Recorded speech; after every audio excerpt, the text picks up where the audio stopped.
Welcome back to the channel.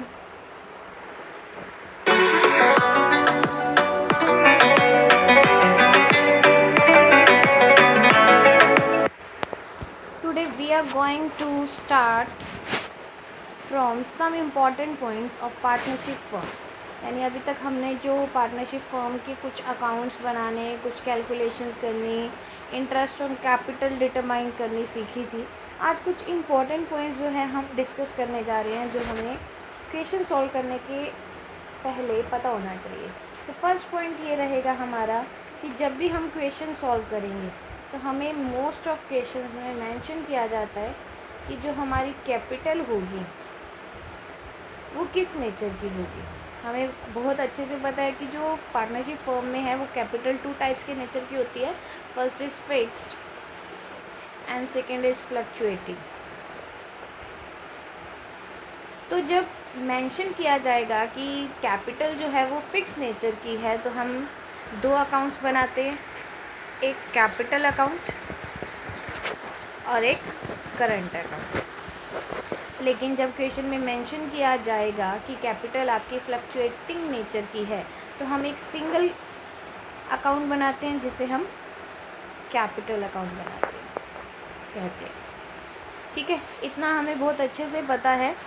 कहते हैं कि जब क्वेश्चन साइलेंट होगा मीन्स जब क्वेश्चन में मेंशन ही नहीं होगा कि आपकी कैपिटल जो है वो किस नेचर की होगी, तो उस केस में हम अपनी कैपिटल जो है वो फ्लक्चुएटिंग एज्यूम करके क्वेश्चन को सॉल्व करेंगे. फ्लक्चुएटिंग कैपिटल एज्यूम जब हम करेंगे क्वेश्चन के अंदर तो उसका मतलब होगा कि हम सिंगल अकाउंट बनाएंगे जिसे हम कैपिटल अकाउंट के नाम से जानते हैं. कैपिटल अकाउंट एक ऐसा अकाउंट है जिसमें हम कैपिटल प्लस करंट अकाउंट एक सोलो अकाउंट के अंदर ओपन करते हैं, उसे हम कैपिटल अकाउंट कहते हैं. ये हमें वेल नोन है जो हम फ्लक्चुएटिंग कैपिटल के केस में बनाते हैं.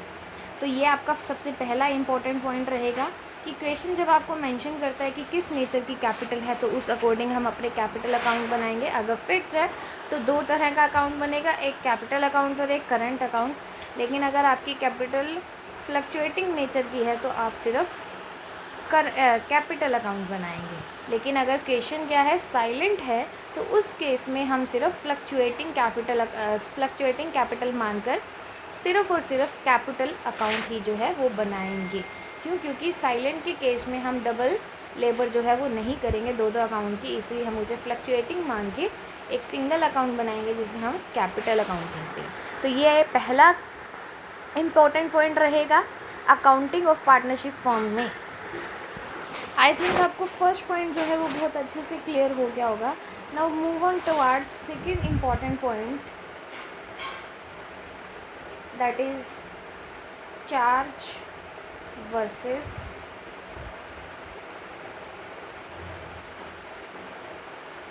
appropriation out of profit.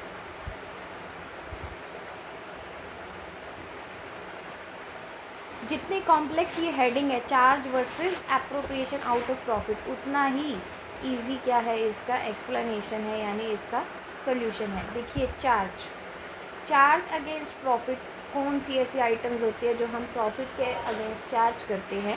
और एप्रोप्रिएशन, मैंने आपको पहले दिन ही बताया था कि एप्रोप्रिएशन का मतलब होता है डिस्ट्रीब्यूशन. तो यहाँ पर हम देखेंगे कि डिस्ट्रीब्यूशन, ऐसा कौन सी आइटम का डिस्ट्रीब्यूशन जो प्रॉफिट में से किया जाता है. तो हेडिंग के अकॉर्डिंग ये जो है बहुत इम्पॉर्टेंट टॉपिक है आपकी बुक के अंदर. तो चार्ज देखो, सबसे पहले हम +1 क्लास से एक अकाउंट बनाना सीखते आए हैं जो नॉमिनल नेचर का है, that is profit and loss account for the year of. ठीक है, तो प्रॉफिट एंड लॉस अकाउंट में हम ऐसी आइटम्स को डेबिट साइड में मेंशन करते हैं जिससे हमारा प्रॉफिट क्या हो जाता है, डिक्रीज़ हो जाता है. और क्रेडिट साइड में हम ऐसी आइटम डालते हैं जिससे हमारा प्रॉफिट इंक्रीज़ हो जाता है.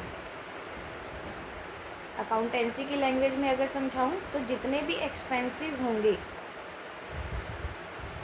और लॉसेस होंगे जो रेवेन्यू नेचर के होंगे, कौन से नेचर के होंगे, रेवेन्यू नेचर के होंगे उसे हम कहाँ दिखाते हैं, प्रॉफिट एंड लॉस अकाउंट की डेबिट साइड में। लेकिन अगर हम बात करें गेन और इनकम्स की, जो रेवेन्यू नेचर की होगी, रेवेन्यू नेचर की मतलब जिसे हम वन ईयर के अंडर मनी में कन्वर्ट कर देते हैं, उसे हम क्या कहते हैं, रेवेन्यू नेचर कहते हैं।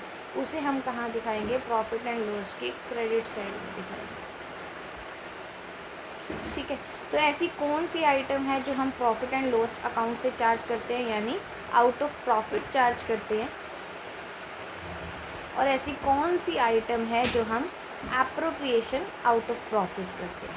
तो कुछ आइटम्स के एग्जांपल मैं लिखती हूँ। जैसे फर्स्ट हमारे पास आ गया रेंट ऑफ बिल्डिंग, यानी जिस बिल्डिंग में आप पार्टनरशिप फर्म को रन कर रहे हैं उस बिल्डिंग का rent, got it. Next salary of partners. Next interest on capital. इसे बहुत क्लियर वे में हम लिख लेते हैं।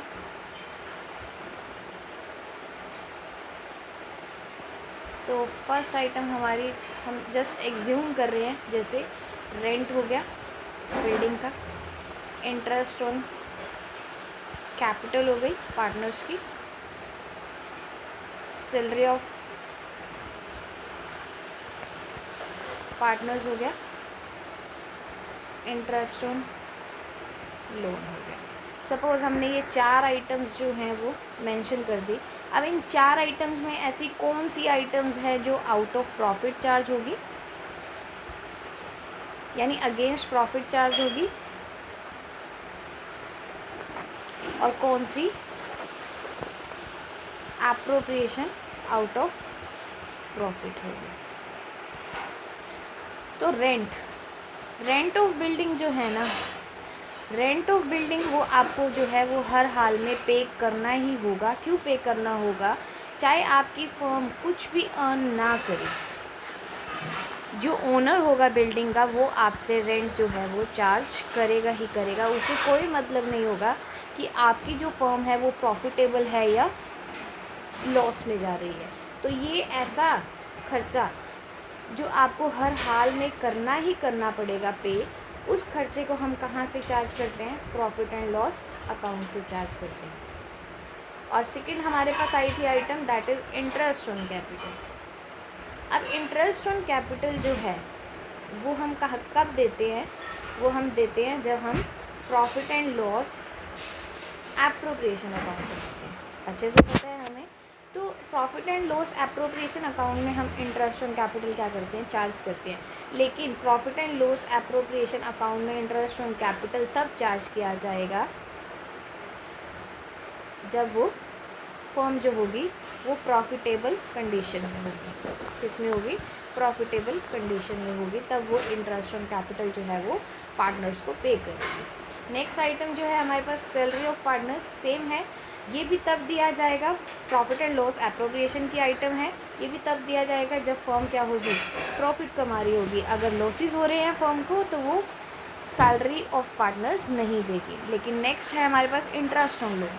आपने मार्केट से लोन उठाया है, उस लोन पे होने वाला इंटरेस्ट वो आपको हर कंडीशन में पे करना ही पड़ेगा।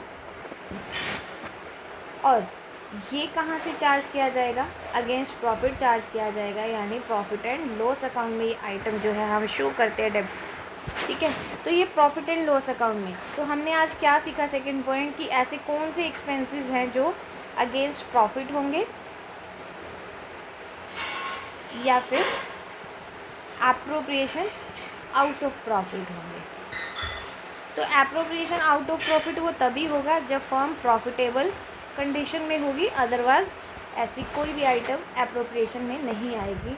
लेकिन ऐसे एक्सपेंसेस जो अगेंस्ट प्रॉफिट रहेंगे वो हर हाल में ही एक फर्म को पे करने पड़ेंगे, चाहे वो प्रॉफिट की कंडीशन में है चाहे वो लॉस की कंडीशन में है। तो ये रहेंगे आपके 2 इम्पॉर्टेंट पॉइंट्स जो पार्टनरशिप फर्म में अकाउंट्स बनाने से पहले हमें पता होना चाहिए। फर्स्ट था हमारे पास कि अगर क्वेश्चन साइलेंट है तो कैपिटल हम कौन से नेचर की एज्यूम करके चलेंगे।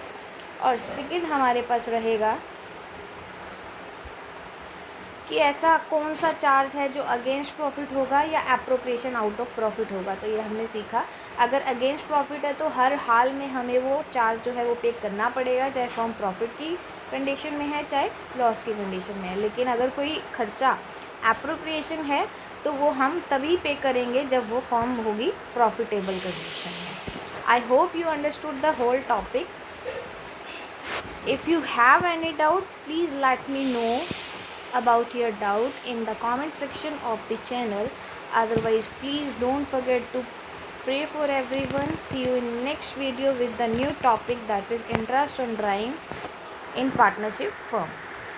Till then, take care everybody. Bye bye.